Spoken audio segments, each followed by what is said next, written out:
Patay yung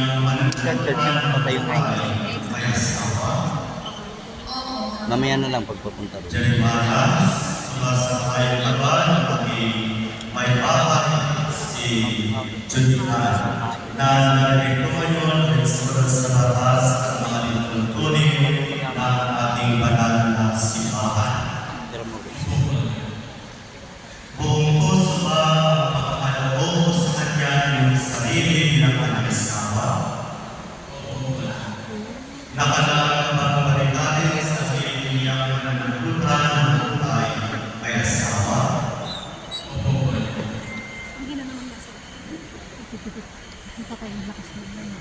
Ay, hindi, wala.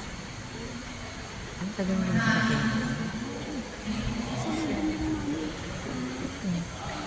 Sabi ko na, nagsundo kami ito.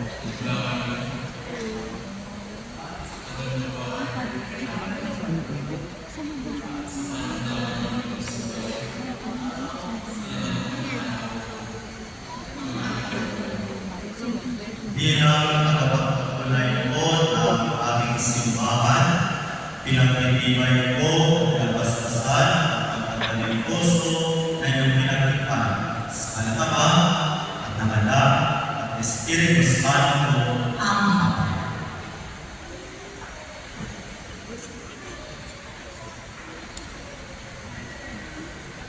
Ngayon po ay ating basbasan ang mga aras, mga siksi at mga banal na ibig. Ang naming mabuti, basbasan po at tingnan na yung malingkod at pagkaluban sila yung lingkod sa Jeremias at si Juditan ng sapat na kaya sinasabisa ng mga aras na ito sa iyong kapit ng buhay na walang hanggan. Hinihiling namin ko sa pamamagitan ni Jesucristo, kasama ng Espiritu Santo, magpasawa ng hanggan. Yan si tita. Ama naming pagmamahal, bigyan mo at pagbasbasan ang mga lingkod na sila Jeremias at Juditan. Paginabatin mo na sila magsusuot o sumisigay ko yung ikawawis mo sa iyong wagas na pag-ibig at walang-aling na katapatan. Pinigiling namin ko sa pamamagitan ng Jesucristo, kasama ng Espiritu Santo, magpasawa ng hanggan. Ama namin ang pagmamahal, binigyan mo kami ng pagkikiray sa sarili ng ito sa pamamagitan ng iyong salita. At ang salita mo ay nagkakatabang tao upang ipangkalas ang iyong pagmamahal. Kaya sa pamamagitan ng banal na Biblia na nagpapahayo ng iyong salita ay sa naman namin gabay sa aming buhay pagmamahal. Kaya hinihiling na madala ng Espiritu ng Basbasan ito sa ngalan ng Diyos na aming Panginoon. Amen. Ngayon po ay ating saksihan ang pagtitinayan ng sisi ng aras at pagtitinayan ng banal ng ibig.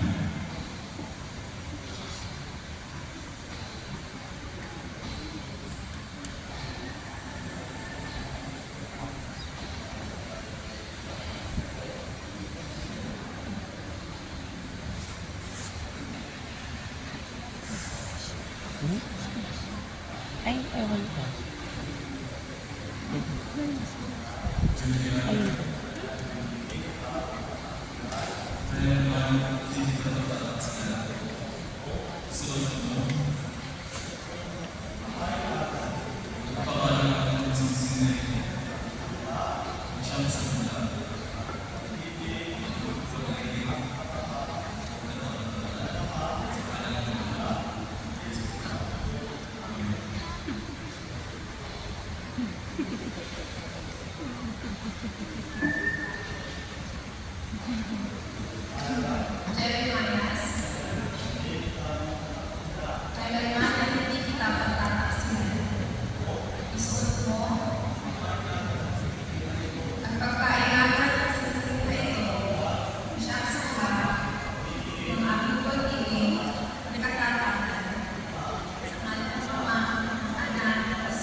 Picture mo.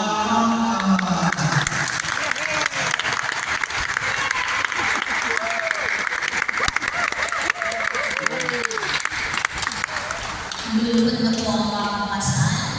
Ilalagay na po ang velo at ang simbolo.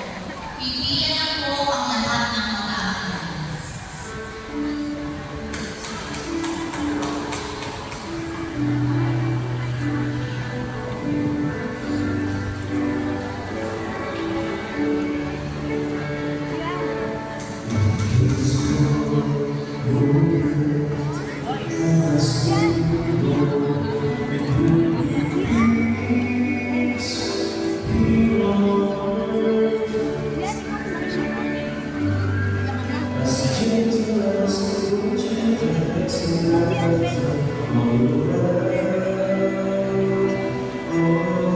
Ano gagawin niya tayo? Belo dapat. Kaya ba? Sobre. Yan. I-assist mo na. Punta mo na lang ta. Puntahan mo nga, hindi alam. Sobre yata. Ayan na, nakita na.